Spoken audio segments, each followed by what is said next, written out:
اللهم صل وسلم على سيدنا محمد مفتاح باب رحمة الله عدد ما في علم الله صلاة وسلاما دائمين بدوام ملك الله وعلى آله وصحبه ومن والاه ولا حول ولا قوة إلا بالله العلي العظيم. Alhamdulillah, kita masih berada pada bulan Syawal.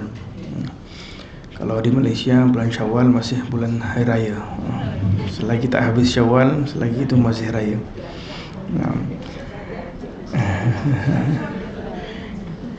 Kalau di Hadramaut, di kota Hadramaut Yaman sana, mereka hari raya yang besar adalah hari raya haji.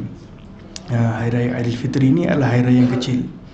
Tapi di Malaysia kita hari raya yang besar ini adalah hari raya Aidilfitri inilah.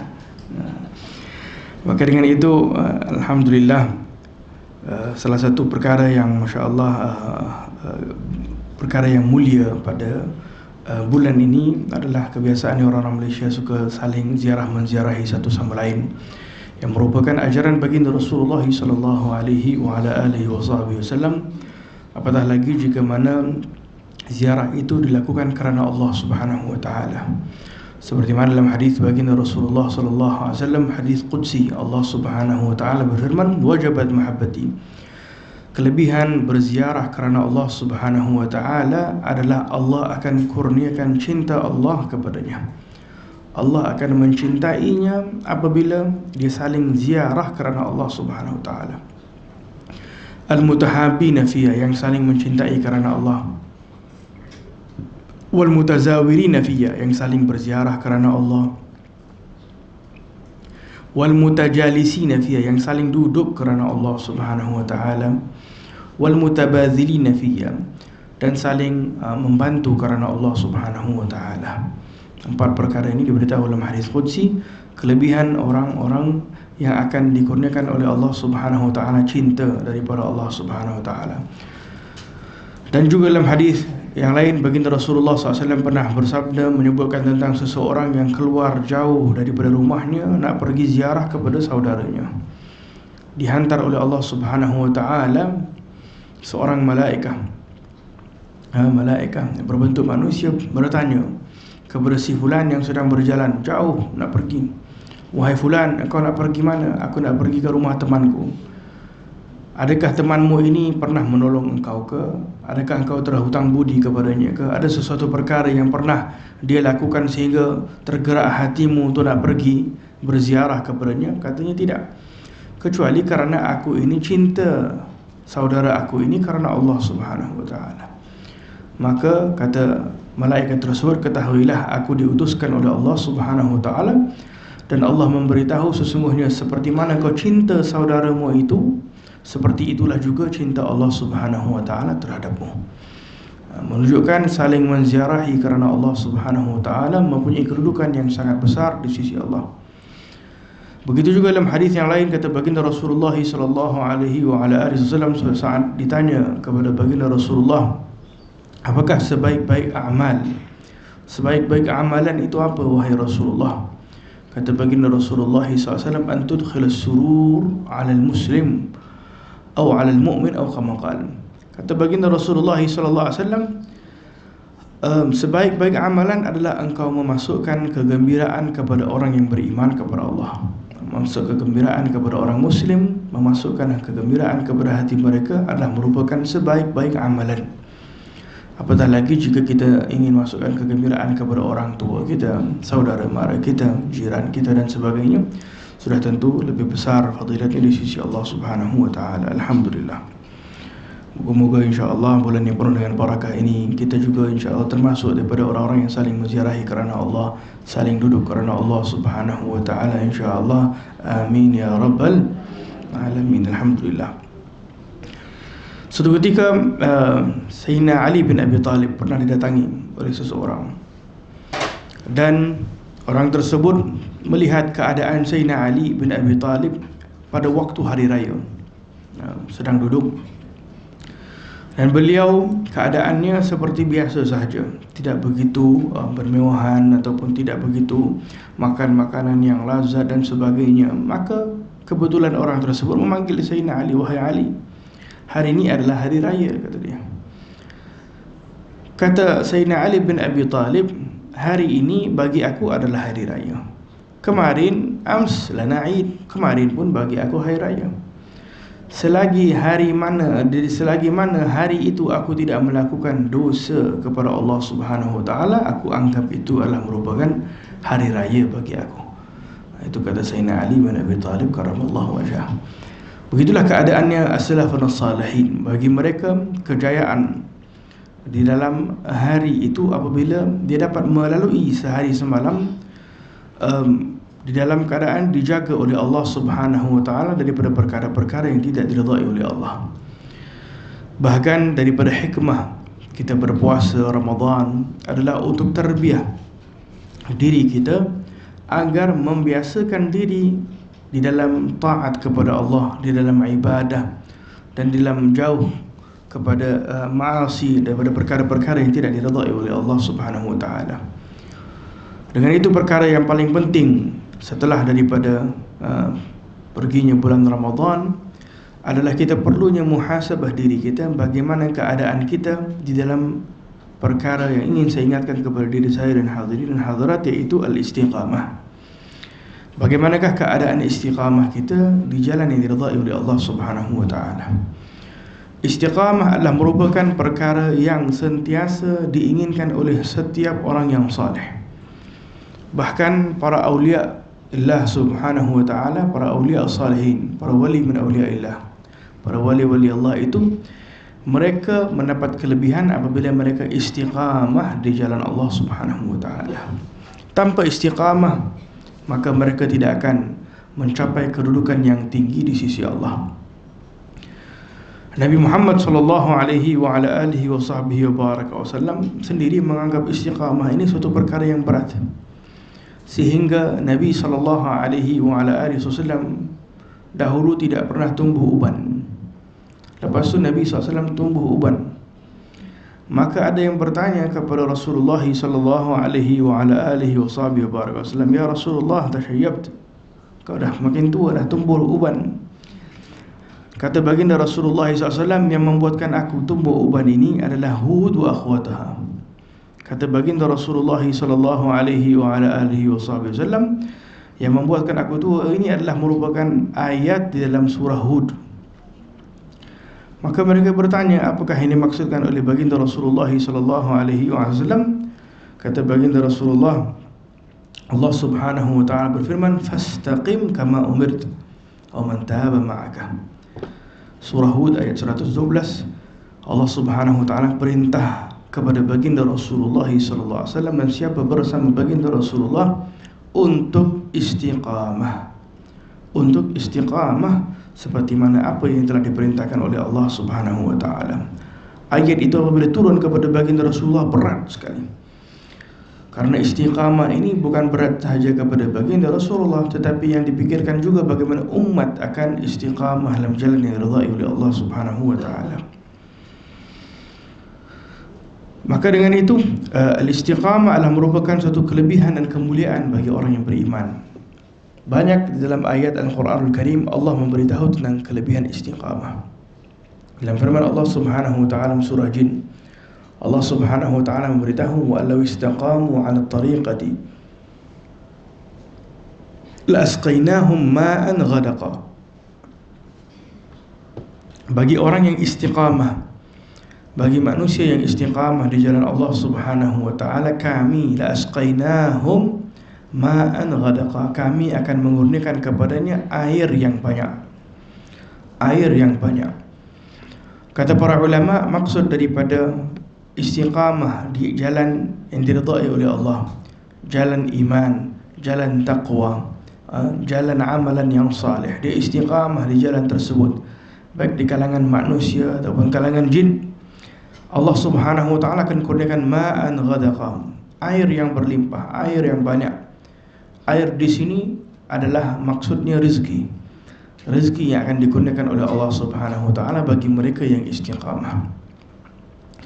Rezeki ini terbahagi kepada dua, baik rezeki hissiyan atau ma'nawiyan. Rezeki hissi, rezeki luaran kita, makan minum kita, kesihatan tubuh badan kita dan sebagainya, itu termasuk daripada rezeki luaran. Dan juga rezeki ma'nawi, rezeki yang kita tak nampak, dengan mata kasar kita, iaitu daripada hati yang masih ingat kepada Allah, hati yang masih beriman kepada Allah Subhanahu wa taala, hati yang cinta kepada Allah, hati yang cinta kepada Rasulullah sallallahu alaihi wasallam. Itu juga rezeki daripada Allah Subhanahu wa taala, pemberian daripada Allah Subhanahu wa taala. Maka dengan itu al-istiqamah ini perlu di dalam kehidupan kita, agar Allah Subhanahu wa taala mengurniakan kehidupan yang baik, kehidupan yang bahagia kepada kita. Sehingga para salafus salih pernah berkata, "Idza ra'aita ma yasu'uka fi auladik, fa'lam annaka maqsudun bidzalik." Ketahuilah jika sesuatu perkara yang membuatkan kau tidak senang timpa kepada dirimu disebabkan keluargamu ke, anak-anakmu ke, kadang ada saja terjadi yang membuatkan hati kita mungkin sakit ke, hati kita geram ke. Kenapa? Kerana perbuatan daripada anak-anak kita ke, ataupun keluarga kita ke. Maka kata para salafus salih, kadang-kadang memang ditujukan kepadamu hal tersebut. Kenapa? Fa ahsin bainaka wa bainahu, agar engkau ingat bahawa kadang itu dosanya kamu. Kadang ingat bahawa bagaimana hubunganmu antara engkau dengan Allah Subhanahu wa taala, bukan antara engkau dengan makhluk. Fa ahsin bainaka wa bainahu yuslih laka auladak. Engkau perbaiki hubunganmu dengan Allah, Allah akan perbaiki hubunganmu dengan anak-anakmu. Allah akan perbaiki hubunganmu dengan anak-anakmu, dengan keluargamu. Dengan itu kadang ramai, kadang-kadang seorang ibu yang kadang boleh jadi salah faham dengan anaknya, sehingga bertahun-tahun minta maaf kepada anaknya, dan anaknya pun masih lagi begitu keadaan, ada yang benci dan dendam dengan keadaan akhir zaman. Ramai anak-anak yang tidak lagi menghormati, berbakti kepada orang tuanya dan sebagainya. Maka zaman ini lebih diperlukan kita untuk kembali kepada Allah, kembali meminta kepada Allah, memohon kepada Allah Subhanahu wa taala, yakin kepada Allah Subhanahu wa taala bahawa jika kita memperbaiki hubungan kita dengan Allah, Allah akan perbaiki hubungan kita dengan makhluk Allah Subhanahu wa taala. Karena hati manusia ini berada di kuasa Allah Subhanahu wa taala, berada di genggaman Allah Subhanahu wa taala. Dengan itu baginda Rasulullah sallallahu alaihi wasallam sentiasa berdoa, ya muqallibal qulub, wahai yang membolak-balikkan hati manusia, thabbit qalbi ala dinika wa ala ta'atik. Ini salah satu doa yang sentiasa dibaca oleh Nabi. Nabi kalau duduk diam saja, Nabi akan ulang doa, ya muqallibal qulub wal absar, thabbit qalbi ala dinika wa ala ta'atik. Ya Allah yang maha membolak-balikkan hati manusia, tetapkanlah hatiku dalam iman, dalam ketaatan kepadamu ya Allah. Sentiasa diulang-ulang oleh baginda Rasulullah sallallahu alaihi wasallam, disebabkan hati manusia ini boleh berubah-ubah. Boleh berubah-ubah. Satu ketika baginda Rasulullah sallallahu alaihi wasallam pernah keluar bersama istrinya pada waktu malam. Tidak silap saya, Sayyidina Hafsah ataupun Sayyidina Safiyah. Maka waktu itu gelap, ada para sahabat Nabi yang berjalan di belakang. Maka Rasulullah SAW apabila melihat sahabat Nabi SAW di belakang, maka kata baginda Rasulullah SAW, ini adalah disebutkan nama isterinya, ini adalah isteri aku. Sehingga mereka para sahabat apabila mendengar keadaan tersebut, ya Rasulullah, sudah pasti kami takkanlah nak sangka buruk kepada engkau ya Rasulullah. Maka kata baginda Rasulullah SAW, sesungguhnya syaitan yajri majrad dam, sesungguhnya syaitan ini berjalan dekat manusia ini seperti mana berjalannya dia di darah-darahnya manusia, pendarahan manusia ini, menunjukkan betapa cepatnya manusia ini boleh berbolak-balik hatinya. Sekejap dia sangka baik, sekejap dia sangka buruk dan sebagainya. Dan Nabi nak tutupkan pintu sangka buruk tersebut dengan terus memberitahu realitinya, ini adalah isteri aku. Begitulah keadaan baginda Rasulullah sallallahu alaihi wa ala alihi wasallam ingin manusia untuk terus istiqamah. Karena yang membuatkan manusia itu tidak istiqamah apabila dia memperbanyakkan sangka buruk di dalam kehidupannya. Keinginannya ke arah kejahatan, keinginannya untuk bersangka buruk kepada hamba Allah, kepada makhluk Allah Subhanahu wa taala, sebab Allah Subhanahu wa taala membuatkan dia lemah untuk nak istiqamah di jalan Allah. Maka sebab utama seseorang itu tidak istiqamah adalah apabila dia tidak dapat menjaga hatinya daripada keburukan, baik daripada sangka buruk, baik daripada sifat sombong, baik daripada sifat dengki, baik daripada sifat-sifat yang keji. Keinginan nak melakukan kejahatan selagi ada di dalam hati, itulah yang akan menghalang manusia untuk istiqamah di jalan Allah. Dengan itu Ramadan datang. Hikmah Ramadan, kata ulama Imam Al-Ghazali apabila memberitahu tentang bulan Ramadan, puasa ini terbiah bukan hanya luaran, tetapi kata Sayyidina Imam Al-Ghazali rahimahullah ta'ala, puasa ini terbahagi kepada tiga kedudukan, tiga maqam. Kedudukan yang pertama, puasa orang awam. Puasa orang awam adalah dia menahan makan dan minumnya. Nah, ini orang awam, di setakat itu saja yang dia tahu, tahan makan dan minum dan syahwatnya dah habis. Matanya mungkin tidak puasa, lidahnya mungkin tidak puasa, pendengarannya mungkin tidak puasa dan sebagainya. Puasa tahap orang yang kedua, iaitu orang al-khawas, orang yang lebih khusus, kedudukan lebih tinggi daripada orang awam yang faham. Puasanya orang-orang saleh, walaupun bukan pada bulan puasa pun mereka berpuasa. Tak semestinya hanya Ramadan puasa. Iaitu mereka yang menahan matanya, menahan lidahnya, menahan pendengarannya daripada perkara yang haram, menahan perutnya, menahan daripada perkara-perkara yang haram ini.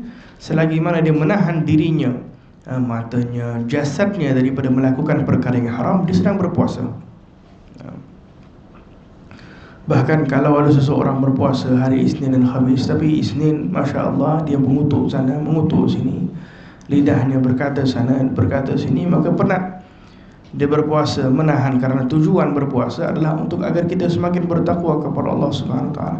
Tapi kalau kita berpuasa, kita mengutuk orang, kita mengumpat orang dan sebagainya, maka menunjukkan puasa kita itu bukan cara puasanya orang-orang yang saleh.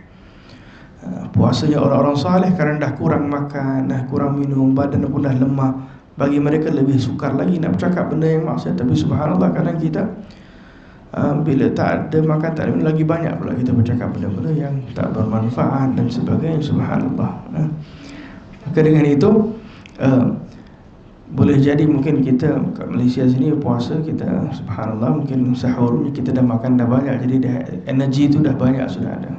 Buka puasa pun energinya dah banyak. Kalau orang-orang salihin dahulu, beberapa butir kurma saja mereka sebelum puasa, sahur makan beberapa biji kurma, buka puasa pun makan beberapa biji kurma, jadi badan betul-betul kurang tenaganya.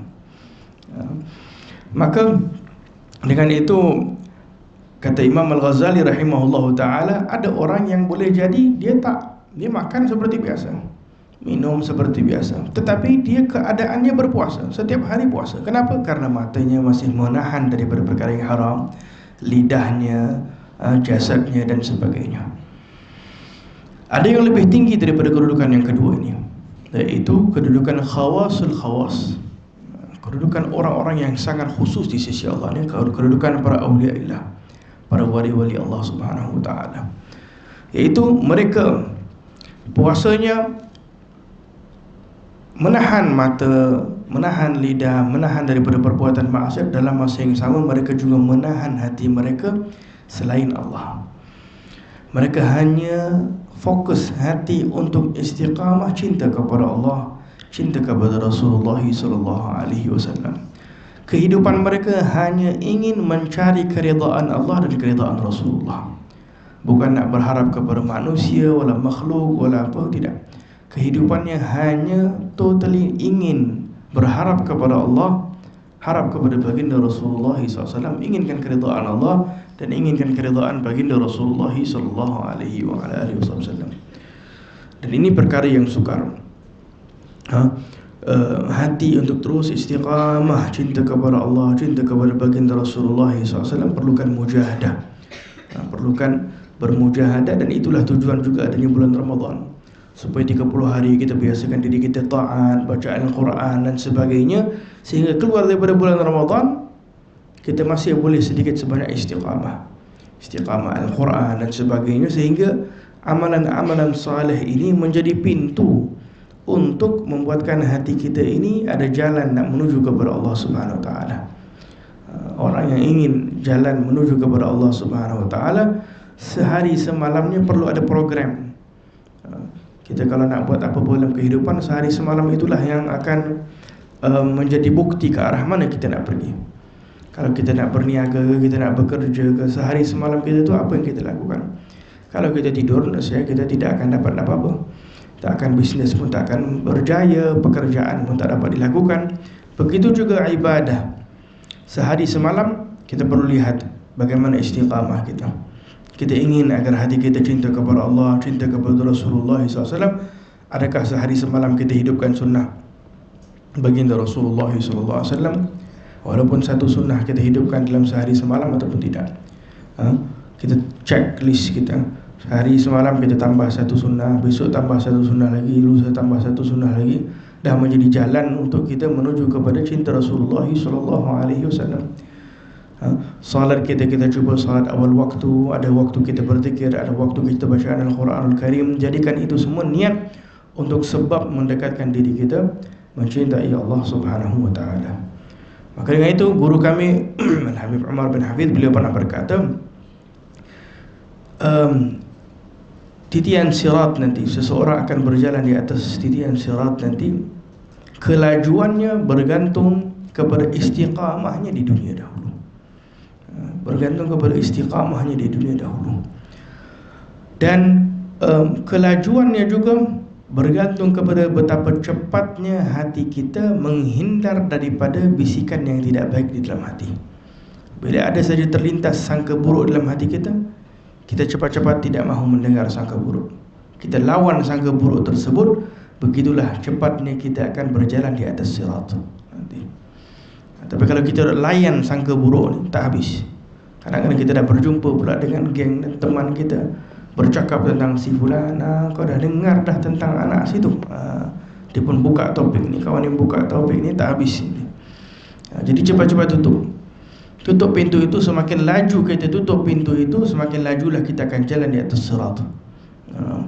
Karena husnul khatimah ini akan kita digunakan oleh Allah Subhanahu Wa Taala apabila kita banyak bersangka baik bukan kepada Allah. Allah Subhanahu Wa Taala sudah tentu perlu kita sangka baik, tetapi bersangka baik kepada hamba-hamba Allah Subhanahu Wa Taala. Itu yang kata Imam Syafi'i. Imam Syafi'i berkata, barang siapa inginkan husnul khatimah, biasakanlah dirimu untuk bersangka baik kepada hamba-hamba Allah Subhanahu Wa Taala. Maka istiqamah adalah sesuatu perkara yang penting dalam kehidupan. Kadang-kadang apa yang terjadi di dalam rumah tangga kita, tempat kerja kita, kawan kita, jangan salahkan keadaan sangat. Kadang-kadang cuba perbaiki hubungan antara kita dengan Allah Subhanahu Wa Taala. Boleh jadi di situ jalan penyelesaiannya. Boleh jadi ada kekurangan antara kita dengan Allah Subhanahu Wa Taala yang membuatkan Allah uji kita dengan sesuatu yang boleh jadi hati kita terasa hati dan sebagainya, untuk niat agar kafarah, kesabaran kita terhadap mungkin ada anak kita sakitkan hati kita ke, keluarga kita sakitkan hati kita ke. Sedangkan kadang-kadang kita tak tahu pun ada kesalah kita lakukan. Kadang-kadang kita tak buat apa-apa salah, tetapi ada saja disalahkan itu dan sebagainya. Kafarah, Allah nak berikan pengampunan dosa. Kalau kita tak mahu benda itu terjadi, usaha perbaiki hubungan kita dengan Allah. Adakan waktu tahajud, adakan waktu qiyamul lail, adakan waktu munajat dengan Allah Subhanahu Wa Taala, adakan waktu berzikir kepada Allah. Begitu keadaan orang-orang saleh. Suatu ketika Al-Habib Umar, Al-Imam Umar bin Abdul Rahman Attas, zaman dahulu ulama di Hadramaut, guru kepada Imam Abdullah bin Al-Haddad, beliau yang mengarang ataupun mengumpul Ratib Al-Attas. Banyak kita pernah baca Ratib Al-Attas. Beliau suatu ketika keluar daripada rumahnya dalam perjalanan nak menuju kepada masjid. Dah pakai bersih, dah pakai wangi dan sebagainya. Di dalam perjalanan tiba-tiba ada orang lempar kotoran daripada rumah, kena bajunya yang bersih dan sebagainya. Melihat keadaan tersebut, dia angkat tangan dan berdoa kepada Allah. Dalam riwayat yang lain disebutkan dia sujud syukur kepada Allah Subhanahu Wa Taala, berkata, ya Allah, alhamdulillah, Aku ni pendosa, tukang maasi, tukang maksiat, yang turun hanya kotoran kena kabar baju aku. Aku ni lebih layak diturunkan entah benda-benda yang lebih besar, api dan sebagainya kepada diri aku, kerana aku ni banyak dosa. Tak ada dia nak pergi maki orang yang lempar sampah tu, tak ada nak ketuk pintu, nak marah dan sebagainya, kerana dia mak Allah, kerana dia sentiasa fokus kepada Allah Subhanahu Wa Taala. Dia anggap apa saja ujian yang terjadi itu datangnya daripada Allah, bukan daripada makhluk Allah Subhanahu Wa Taala. Begitulah keadaannya orang-orang salihin. Bila hati begitu tinggi iman kepada Allah, tinggi yakin kepada Allah, cinta kepada Allah, dia tak ada nak salahkan orang banyak sangat. Tapi kalau iman ni lemah, semua orang disalahkan. Ini salah, itu salah, ini salah, ini tak kena, depan belakang semua sekali disuruh. Semakin lemah iman seseorang, semakin banyaklah dia akan menyalahkan orang lain. Tapi semakin tinggi imannya kepada Allah Subhanahu Wa Taala, khalas, apa saja terjadi, apa saja terjadi, dia akan serah totally kepada Allah Subhanahu Wa Taala. Begitu kadang-kadang keadaan orang-orang salihin, kadang Allah berikan mereka ujian besar. Jadi kadang-kadang anak mereka meninggal lah itu dan sebagainya, mereka tak ada nak mempersalahkan itu, mempersalahkan ini dan sebagainya. Mereka terus serahkan kembali kepada Allah Subhanahu Wa Taala. Inna lillahi wa inna ilaihi raji'un. Tapi orang yang kuat saja yang mampu menjalani kehidupan seumpama ini. Maka dengan itu kita perlu mengambil asbab. Kita bukan orang-orang saleh, tetapi kita mengambil sebab untuk menjadi orang-orang saleh, mengambil sebab untuk berjalan di atas jalannya orang-orang saleh. Di atas jalannya orang-orang saleh, dan jalan orang-orang saleh tadi adalah al-istiqamah. Al-istiqamah. Istiqamah ini adalah sesuatu perkara yang sangat dicintai oleh Allah, sehingga baginda Rasulullah sallallahu alaihi wasallam bersabda tentang istiqamah ini. Kata baginda Rasulullah SAW, Inna Allah Subhanahu Wa Taala yuhib, mencintai amalan yang dilakukan oleh seorang hamba itu di dalam keadaan istiqamah, wa in qalla, walaupun sedikit.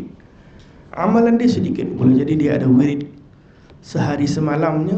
Ini kunci ataupun pintu antara dia dengan Allah. Sehari semalam ada waktu setelah subuh dia duduk berzikir 100 kali la ilaha illallah. Sehari semalam ada waktu dia duduk setelah salat subuh bersalawat kepada baginda Rasulullah SAW. Dijadikan wiridnya. Ada bacaan Yasinnya mungkin sehari semalam, ada bacaan Al-Qurannya entah satu juz satu malam, setiap malam. Ada wiridnya setiap hari dia akan bersedekah pada waktu tertentu. Apa-apa saja amalan-amalan yang saleh di istiqamah yang dilakukan setelah daripada perkara yang difardukan oleh Allah. Perkara-perkara yang sunnah ini tidak akan ada nilai jika perkara yang difardukan oleh Allah kita tak lakukan. Jadi kita kedepankan perkara yang difardukan oleh Allah dahulu. Istiqamah perkara yang difardukan oleh Allah, lakukan yang terbaik dalam perkara yang difardukan oleh Allah, dan setelah itu kita cari jalan untuk istiqamah melakukan perkara-perkara yang sunnah. Salat sunat duha contoh, 2 rakaat, 4 rakaat, 6 rakaat, ada riwayat kata 8 rakaat pun boleh, ada riwayat kata 12 rakaat pun boleh salatul sunat duha. Salat witir 3 rakaat ke, paling kurang 1 rakaat, paling banyak 11 rakaat. Salat qabliyah ba'diyah, qabliyatul fajr 2 rakaat, qabliyatul zuhur 2 rakaat, sebelum zuhur 2 rakaat, selepas zuhur 2 rakaat, sebelum asar ada riwayat menyebutkan 4 rakaat sebelum asar, sebelum maghrib, selepas isya, selepas maghrib, sebelum isya, selepas isya. Sunnah-sunnah baginda Rasulullah SAW banyak. Yang penting setelah perkara yang difardukan oleh Allah, kita cari apa sunnah yang kita mampu dan kita lakukan, yang mampu kita istiqamah. Dan orang-orang salihin dahulu mereka menyebutkan cara nak tes kita ini mampu maintain istiqamah tu ataupun tidak.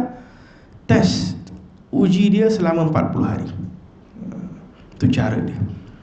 Jadi kalau contoh kita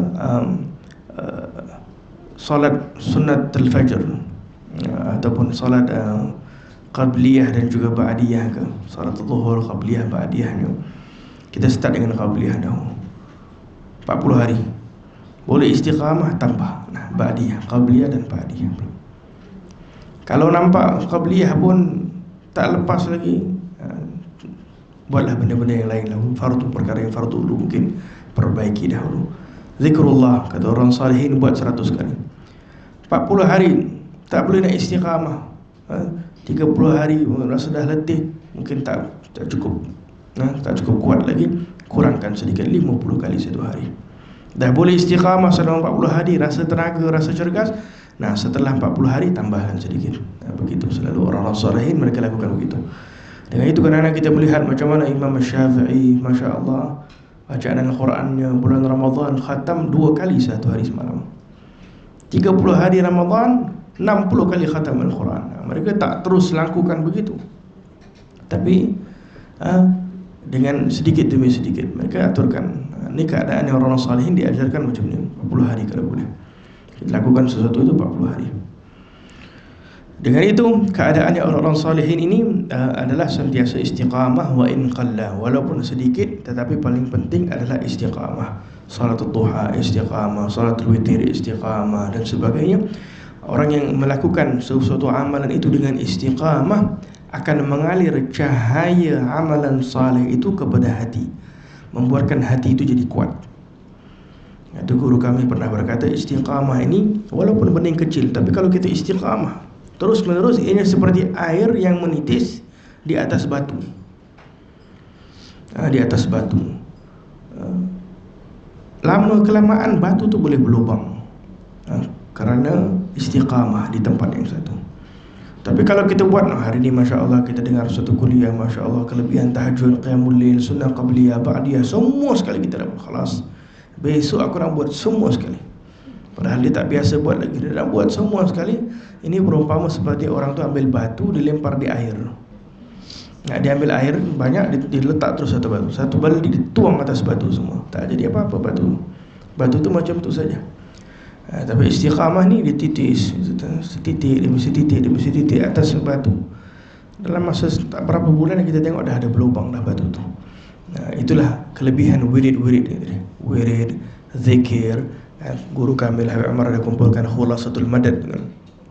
Sampai ada Khulasatul Madad, dalam situ ada wirid-wirid pagi yang dibaca oleh Rasulullah SAW dan sebagainya, yang kalau boleh kita istiqamah, itu adalah sesuatu perkara yang sangat baik. Maka orang yang istiqamah ini adalah orang yang kuat, sehingga kata Ibn Abbas radhiyallahu anhu, "Lau intabaqat as-samawati 'ala al-ard la ja'ala Allah lil muttaqina minha makhraja." Kalau langit ini dihempapkan di atas muka bumi, la ja'alallah, yakni sesuatu ujian yang besar, la ja'alallah, Allah pasti akan tetap memberikan jalan keluar kepada mereka yang bertakwa. Ini bertepatan dengan firman Allah Subhanahu wa taala, ayat yang selalu dibaca, ayat 1000 dinar, "Wa may yattaqillah yaj'al lahu makhraja." Bertakwa kepada Allah maksudnya istiqamah di jalan Allah Subhanahu wa taala, Allah akan memberikan dia jalan keluar.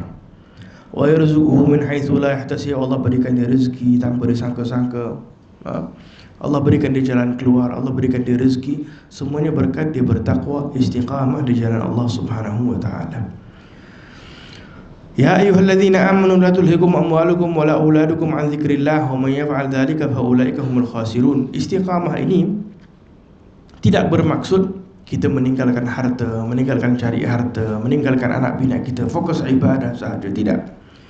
Allah memberitahu dalam Al-Quran, ya ayyuhalladzina amanu, wahai orang beriman, la tulhikum, jangan sampai hartamu, anak binamu melalaikan engkau daripada ingat kepada Allah. Itu dia. Kita boleh ada harta, kita boleh bekerja, kita boleh berniaga, kita boleh ada anak, ada keluarga dan sebagainya, tapi jangan sampai keadaan tersebut menghalang kita, melalaikan kita daripada ingat kepada Allah. Karena ada boleh jadi seorang ayah ataupun seorang ibu mengambil berat sangat tentang anak dia, sampai ke tahap salat dia pun dia tak jaga. Salat dirinya sendiri pun dia tak jaga, apatah lagi dia nak suruh anak dia salat. Dia sendiri pun tak jaga salatnya. Dia sendiri pun tak jaga salatnya. Karena apa? Karena tunggu anak punya sekolah ke, waktu itulah tadi ke, persembahan ke, apa segala macam. Anda salat zuhur, asar, nak pergi beli barang untuk anak dekat mall dan sebagainya, zuhur wa asar habis semua tinggal. Tak apalah, demi itu nak apa? Nak berikan kegembiraan kepada anak-anak. Ini adalah jalan yang tak betul. jalan yang tidak benar, jalan membuatkan kita semakin jauh daripada Allah Subhanahu wa taala. Orang-orang salihin dahulu mereka punya istiqamah sampai suatu ketika disebut dalam sebuah kisah di kota Hadramaut dahulu. Ada satu orang saleh ini istiqamah. Secara khusus mereka ini kalau di antara Maghrib dan Isya, kalau di kota Hadramaut ramai mereka suka duduk di masjid. Ini waktu jangan ada orang kacau. Mereka balik daripada kerja petang, mereka akan pergi singgah masjid pada waktu Maghrib, salat Maghrib, dan mereka tak akan balik rumah lagi. Mereka akan duduk, berzikir, baca Al-Quran dan sebagainya sampai Isya, lepas Isya baru balik. Jadi antara Maghrib dan Isya ini dah menjadi kebiasaan. Mereka orang-orang salihin tak mahu balik dan fokus untuk akhirat. Karena orang-orang salihin dahulu mereka anggap malam ini persiapan untuk akhirat. Apabila dah sampai waktu malam, kita mempersiapkan diri kita untuk kembali kepada Allah. Itu keadaan orang salihin. Malam ini waktu untuk kita persiapkan diri kita kembali kepada Allah. Bukan kembali ke rumah kita, kembali kepada rahmatullah Subhanahu wa taala. Itu keadaan orang-orang salihin. Dengan itu apabila kita tidur ini seperti kita mati. Kita bangun daripada tidur, kita sebut alhamdulillahi ahyana ba'da ma amatana. Alhamdulillah yang telah bangunkan kami, hidupkan kami setelah mana kau telah matikan kami. Jadi tidur ni mati kecil. Banyak orang yang kadang tidur, la qadarullah tidak bangun. Jadi nak mempersiapkan, sehingga para ulama fiqih mereka berkata makruh. Hukumnya makruh untuk lewat tidur malam tanpa ada sebab-sebab. Sahaja sebab untuk nak dunia ke apa, hukumnya makruh. Kecuali ada berkaitan dengan agama ke, ilmu agama dipelajari. Kalau saja-saja kita nak tengok drama ke video kan, tak tahulah ni. Sampai ke lewat malam pukul 1, 2 pagi, ini makruh hukumnya. Kita lagi kalau benda yang haram masuk jadi kategori haram. Supaya apa? Supaya ada waktu untuk kita siapkan diri, nak qiyamul lail, nak tahajud, nak apa dan sebagainya. Jadi sunnah untuk kita segera tidur malam. Jangan tidur sebelum Isya, tidurnya selepas salat Isya. Karena tidur di antara Maghrib dan Isya ni tak bagus. Setengah riwayat menyebutkan ini waktu tidurnya orang Yahudi. Lepas salat Isya baru boleh tidur.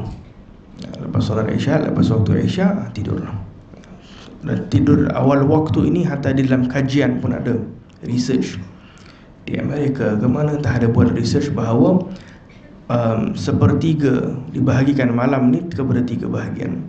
Sepertiga pertama malam kualiti tidurnya 3 jam itu seperti 9 jam tidur. Sepertiga yang kedua ini seperti 6 jam tidur.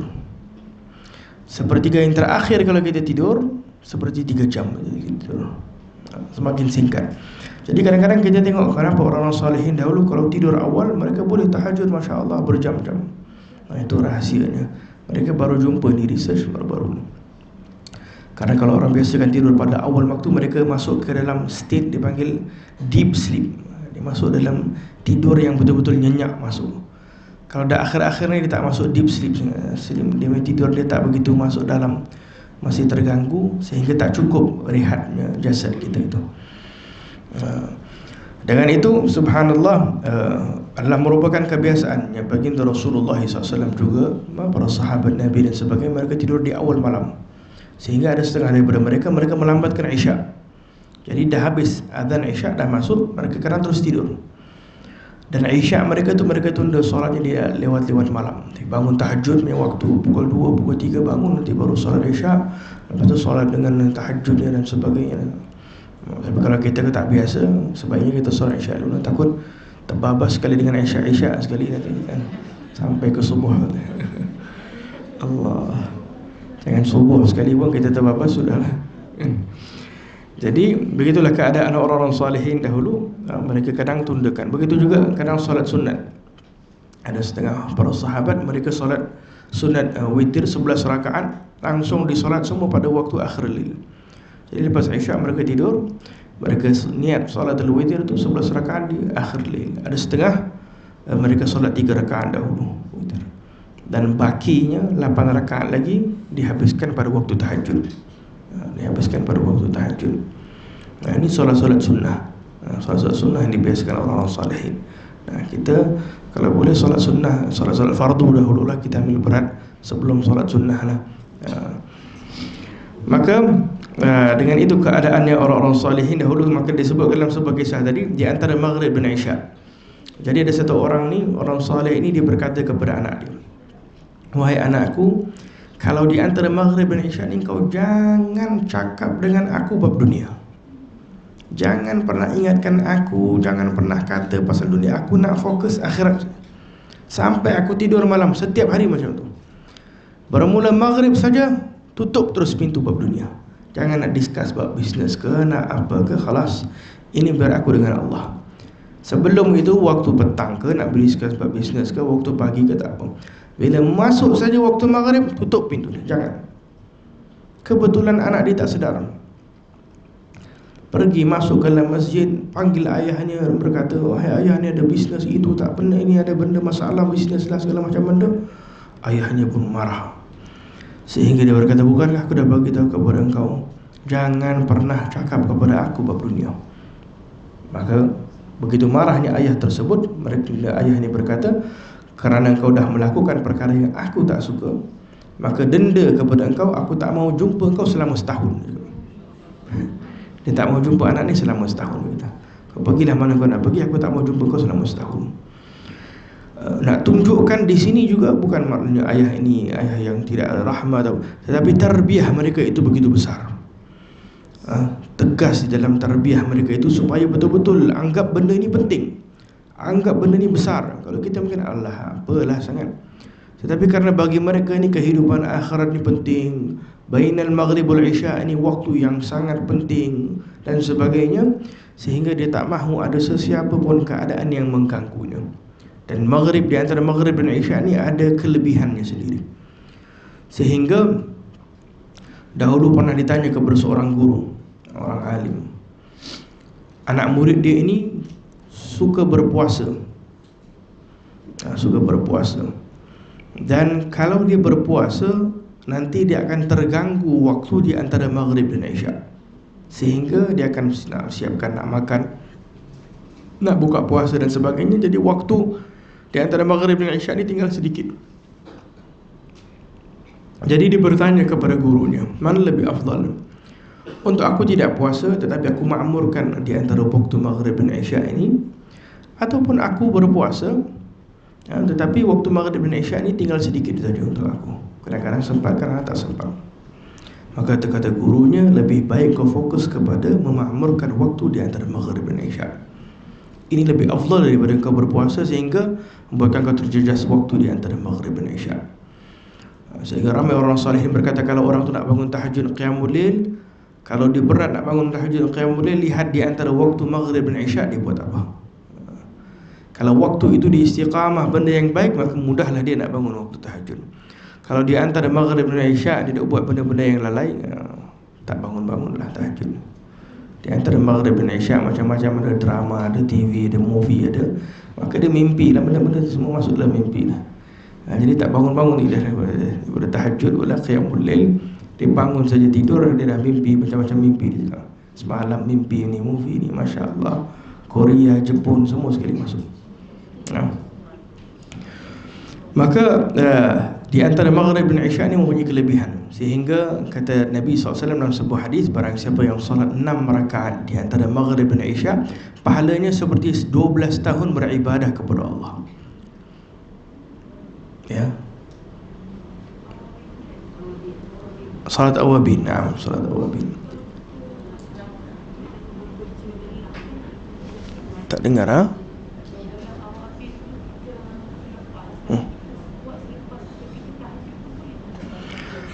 Salat sunat awabin ni tidak begitu dianjurkan untuk diulang lah, tetapi boleh sahaja. Tetapi awabin ni kelebihannya pada waktu tertentu. Salat awabin ni secara khusus di antara maghrib dan isya. Di antara maghrib dan isya ini boleh dilakukan, setengah ulama menyebutkan sebanyak 20 rakaat tu maksimum dia. Salat awabin 20 rakaat. Ataupun kebiasaannya dilakukan 6 rakaat. 6 rakaat itu kita boleh cantum 2 niat sekali. Contoh ba'diyatul maghrib, kita solat 2 rakaat, ba'diyatul maghrib dicantumkan sekali dengan awabin. Solat sunat ba'datul maghrib ma'al awabin raka'atain lillahi ta'ala. Lepas tu disolat lagi 4 rakaat. Cukup dah 6 rakaat. Macam tu pun boleh. Ataupun nak asing pun boleh, ba'diyah 2 rakaat, lepas tu 2 rakaat, 2 rakaat, 2 rakaat, 6 rakaat pun boleh macam tu. Ataupun 2 rakaat dan terus 4 rakaat, 4 rakaat dengan 1 salam. Naam, sunat awabin perlu disebut. Disebut pun boleh, ataupun kalau tidak sebut pun, apa sahaja solat, sehingga para ulama berkata apa sahaja solat di antara maghrib dan isya, jika 6 rakaat termasuk di dalam contoh kita solat tasbih ke di antara maghrib dan isya, untuk solat 2 rakaat ba'datul maghrib, lepas tu kita solat tasbih 4 rakaat pun termasuk daripada 12 tahun ibadah. Yang penting solat 6 rakaat di antara bainal maghrib dan isya, solat sunnah. Jadi solat sunat awabin ni kategorinya agak bawah lah, tetapi ianya adalah karena waktu tu, fadilat waktu tu di antara maghrib dan isya itu yang membuatkan dia mulia. Maka di antara maghrib dan isya ni kalau orang boleh istiqamah akan nampak kelebihannya pada kehidupan manusia itu, daripada segi tahajudnya, kualiti kehidupannya. Tetapi kalau dah awabin, dah kita lakukan istiqamah di antara maghrib dan isya, lepas isya tu jangan dibuang masa lagi lah dengan perkara-perkara yang lain, antara benda-benda yang bermanfaat, ilmu agama dan sebagainya, ataupun cepat-cepat tidur. Ambil wuduk terus tidur. Biasakan tidur di awal waktu, karena hukumnya makruh untuk melewat-lewatkan tidur ni, hukumnya makruh. Jadi kata para ulama, Al-Imam Abdul Rahman Al-Faqih beliau pernah berkata, as-sabab al-qurb min Allah subhanahu wa ta'ala al-hudur wa ma'illatul bu'di 'anillahi illa al-ghaflah. Sebab utama seseorang itu dekat kepada Allah subhanahu wa ta'ala adalah hudur, kehadiran. Dan sebabnya seseorang itu jauh daripada Allah adalah al-ghaflah, kelalaian. Al-hudur maksudnya kehadiran. Macam sekarang kita hadir di dalam majlis. Kita hadir ni sekarang dengan jasad kita. Belum tentu kita hadir jasad dan juga hati kita. Belum tentu kita hadir jasad dan juga fikiran kita. Yang kita nampak sekarang secara jelas adalah jasad kita. Boleh jadi akal fikiran kita fikir tempat lain, boleh jadi hati kita fikir tempat lain. Masing-masing kita tak tahu, masing-masing keadaan. Tetapi apabila disebutkan hudur, kehadiran, maksudnya sepenuhnya. Jasadnya hadir, akal fikirannya hadir, hatinya hadir. Bahkan yang dipandang oleh Allah subhanahu wa ta'ala, yang lebih dipandang bukan luaran, bukan jasad, tetapi yang lebih dipandang adalah hati kita. Hati kita hadir, itulah penyebab utama kedekatan seseorang kepada Allah. Hatta dalam majlis ilmu sendiri, majlis ilmu kalau dihadir kerana Allah dan dikhusyukkan hatinya saat dihadir dalam majlis ilmu, boleh menjadi sebab mendekatkan dirinya kepada Allah subhanahu wa ta'ala. Bahkan hatta kefahaman pun akan berbeza satu sama yang lain. Kata ulama, orang yang hadir hatinya dengan Allah di dalam majlis ilmu, penyampaian guru itu sama, tetapi yang ini faham lain, yang itu faham lain.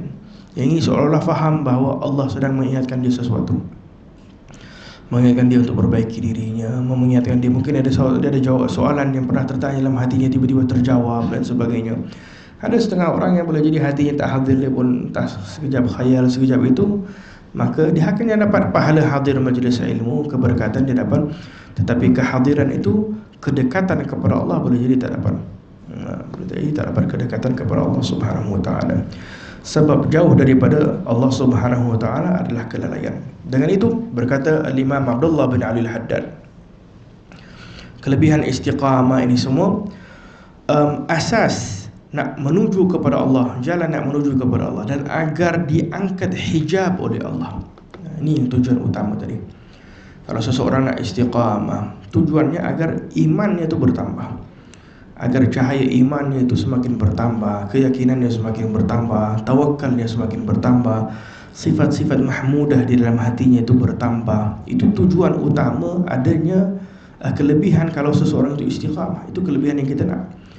Jadi kata Imam Abdullah bin Ali Al-Haddad,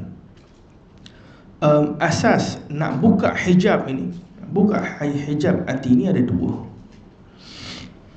Yang pertama, adalah ar-riyadah al-balighah al-mahiqah lirru'unat. Yang pertama sekali adalah seseorang itu perlu untuk melakukan riyadah. Riyadah ni maksudnya exercise, riyadah. Tetapi riyadah yang dimaksudkan oleh Imam Abdullah bin Haddad adalah riyadah ruhani. Riyadah membiasakan diri melakukan amalan-amalan yang saleh, melakukan zikir, melakukan amalan yang saleh dengan niat untuk mengeluarkan kotoran di dalam hati kita. Contoh, dia ada sifat bakhil, kedekut, tak mahu nak keluar. Lawan sifat tersebut, riyadahnya, training dia tu dekat mana? Keluarkan sedekah. Biasakan diri lawan, walaupun hatta satu hari RM1 ke. Orang yang dia tak suka tu, yang itulah dia bagi RM1, lawan balik. Saudara dia yang dia benci tu, yang itulah dia bagi. Dia tengok tu miskin, saudara yang suka dok kutuk dia, itu dia bagi duit. Dia lawan balik sifat-sifat itu, sehingga dia keluarkan sifat bakhil dalam dirinya. Dia malas untuk nak melakukan sesuatu.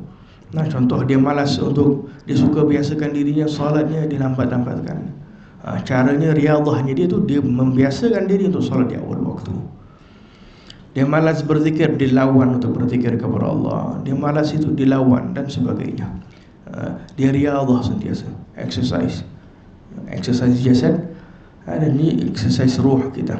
Supaya ruh kita jadi kuat, kita perlu ada riyadah. Dan inilah termasuk daripada yang kita sebutkan tadi, istiqamah. Dia buat suatu amalan untuk dilawan diri dia, istiqamah Quran, istiqamah zikir, dengan niat agar Allah keluarkan perkara-perkara yang kotor dalam hati. Jangan sampai ada sifat-sifat mazmumah dalam hati, karena sifat-sifat yang mazmumah ini akan menghalang daripada istiqamah. Seperti contoh, sombong, jangan ada dengki kepada orang, jangan ada sangka buruk kepada orang, jangan ada sifat riya, menunjuk dan sebagainya, sifat-sifat hati yang dibenci oleh Allah Subhanahu Wa Taala. Dan yang kedua, asas nak menuju kepada Allah Subhanahu Wa Taala, setelah ada usaha nak mengeluarkan kekotoran daripada hati kita, tazyin pula, hiaskan hati kita pula al-batin bil huduri ma'allah, dengan kehadiran bersama Allah. Setelah mana kita dah usaha keluarkan sifat-sifat mazmum daripada hati kita, kita fikir apalah sifat-sifat jahat yang ada pada diri kita. Kita dengar ceramah agama, kita muhasabah diri kita, kita ubah diri kita. Lepas tu kita cuba istiqamah, hadirkan diri di dalam ibadah kepada Allah Subhanahu Wa Taala. Cuba khusyuk di dalam ibadah. Kita dah berzikir dah, Masya Allah. Kita cuba istiqamah khusyuk pula di dalam berzikir kepada Allah Subhanahu Wa Taala. Disebutkan oleh Imam Abdullah bin Haddad, awal-awal nak hadir bersama Allah ni perlu takalluf, kadang perlu usaha.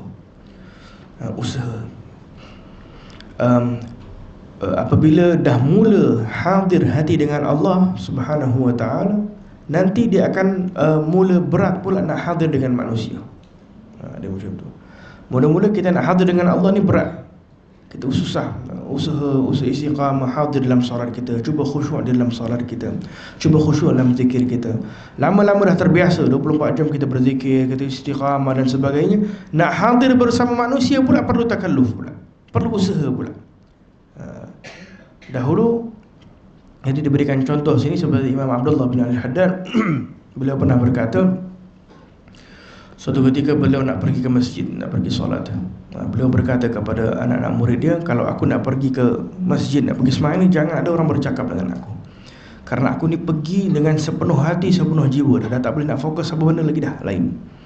Jadi kalau kau cakap dengan aku, entah aku pun dah tak sedar apa yang kau cakap. Jadi biar aku fokus totally kepada Allah Subhanahu Wa Taala. Sehingga dengan kekuatan khusyuknya, Imam Abdullah Haddad ni pernah suatu ketika di Hadramaut, beliau pergi ke masjidnya untuk nak sembahyang. Beliau bertakbir, takbirnya salat sebelum Allahu Akbar. Kekuatan khusyuknya itu sehingga dinding di depannya pun tak mampu nak memikul, terbelah dua dinding. Daripada karamahnya dia ni, kekuatan khusyuknya seperti nur, cahaya, membuatkan dinding di depannya terbelah dua.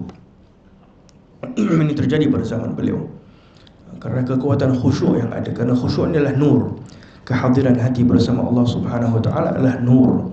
Dengan itu orang yang berdoa dalam keadaan khusyuk, oh ini boleh gegar dunia, boleh gegar alam, boleh langsung diistijabah oleh Allah Subhanahu wa taala. Kalau doanya dengan penuh khusyuk kepada Allah Subhanahu wa taala.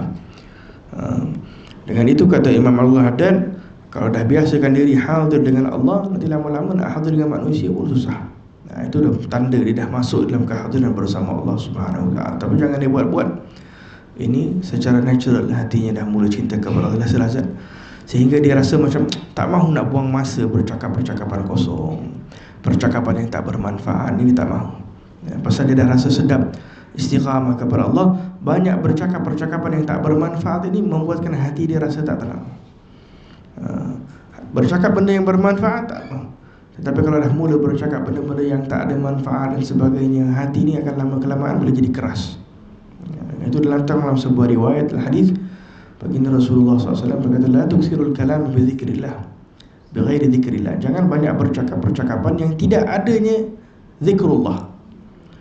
Fa inna kathratal kalam, karena banyak bercakap tanpa ada ingat kepada Allah Subhanahu wa taala, yuqassil qalb, akan mengkeraskan hati kita. Dan sesungguhnya orang yang paling jauh daripada Allah adalah orang yang al-qalbul qasi, adalah orang yang hatinya keras oleh Allah Subhanahu wa taala. Maka dengan itu istiqamah ini memerlukan istiqamah zahir dan istiqamah batin. Hati kita istiqamah batin, iaitu hadir bersama Allah, khusyuk kepada Allah Subhanahu wa taala. Istiqamah juga jangan ada sangka buruk dalam hati kita, dengki dan sebagainya. Dan saya tutup dengan sebuah kisah.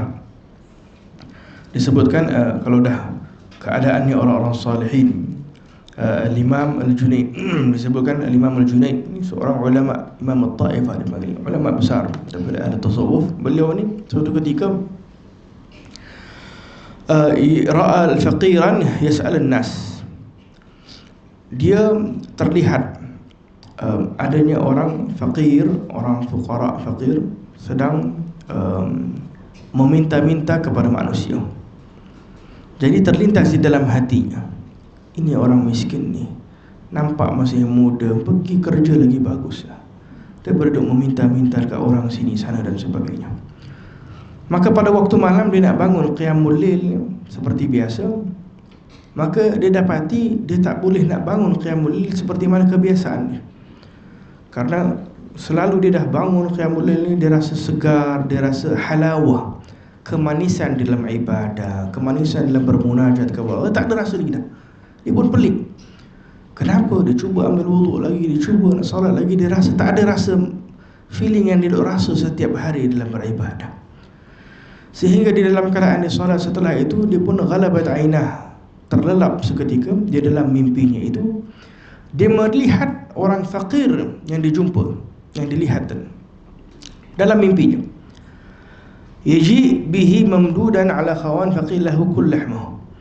Maka si orang fakir ini di dalam keadaan datang kepadanya di keadaan diikat kedua tangannya, dan diberitahu ada suara yang berkata, nah wahai fulan, nah sekarang ni tolong makan dagingnya si orang fakir ini. Nak suruh si Imam Junaid ni, makanlah kau dagingnya si fakir ini. Maka dia pun terkejut. Kenapa dia kata? Fa innaka qad ghtabtuh, kerana kau telah mengumpat dia. Subhanallah, dia berkata, sesungguhnya itu hanya lintasan hati saja, dia berkata. Aku tak ada mengumpat, dia tak bercakap pun, lintasan hati saja, dia berkata. Na'am faqil lahu misluka la yasmahu lahu bidzalik.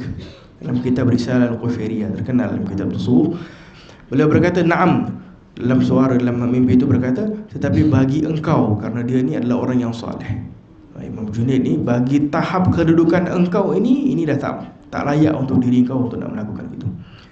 Lintasan hati, nak mengumpat orang lintasan hati saja dah tak boleh lagi. Itu bagi orang-orang yang saleh. Bagi orang saleh macam itu pun ada efek kepada ibadah mereka. Dengan itu kita muhasabah diri kita. Kalau kita punya lidah kita nak mengumpat orang sana sini, bagaimana kita nak berharap daripada ibadah kita nak dapat istiqamah, kelazatan, halawah, kemanisan dan sebagainya. Maka dengan itu perlunya kita istiqamah di dalam ketaatan kepada Allah Subhanahu wa taala, dan jauhkan diri daripada perkara-perkara yang menghalang kita untuk istiqamah kepada jalan yang diridhai oleh Allah Subhanahu wa taala. Kita angkat tangan dan bermohon kepada Allah Subhanahu wa taala.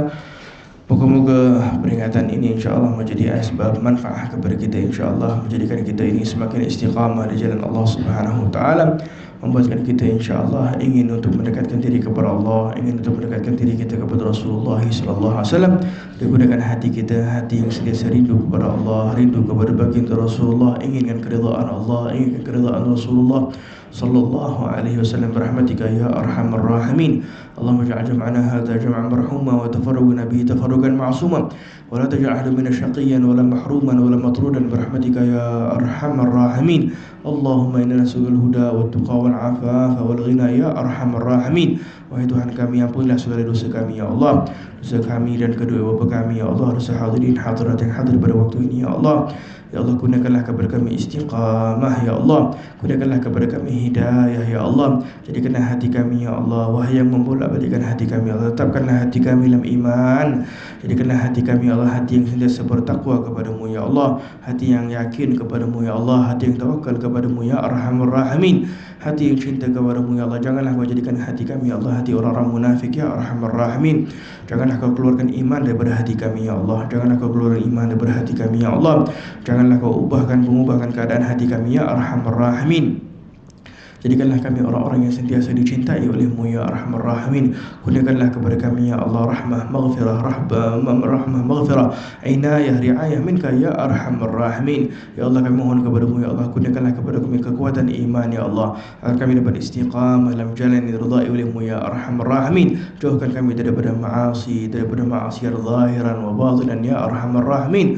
Seperti mana Kau kurniakan kepada ibadillah salihin, orang-orang yang saleh, kelazatan dan kemanisan dalam beribadah kepada-Mu ya Allah, kekuatan untuk istiqamah di jalan-Mu ya Allah. Kurniakanlah juga kepada kami dan keluarga kami dan anak-anak kami ya Arhamar Rahimin, ya Arhamar Rahimin. Dan kurniakan setiap daripada kami husnul khatimah, husnul khatimah ya Rahman, husnul khatimah ya Rahim ya Arhamar Rahimin. Rabbana zalamna anfusana wa illam taghfir lana wa tarhamna lanakunanna minal khasirin. Rabbana la tuzigh qulubana ba'da idh hadaytana wa hab lana min ladunka rahmatan innaka antal wahhab.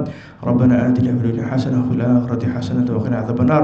Moga-moga para muslimat yang hadir, muslimin yang hadir, moga-moga pada waktu ini dikabulkan segala hajat kita oleh Allah Subhanahu wa taala, hajat dunia wal akhirah ya Arhamar Rahimin. Diberikan kita sihah wal afiyah, dijauhkan kita dari segala musibah dan bala zahiran wa batinan ya Arhamar Rahimin. Dan kepada Kak Salwa moga-moga diberikan sihah wal afiyah insyaallah, dapat terus memberikan manfaat dan mengaturkan manfaat kepada kita semua insyaallah.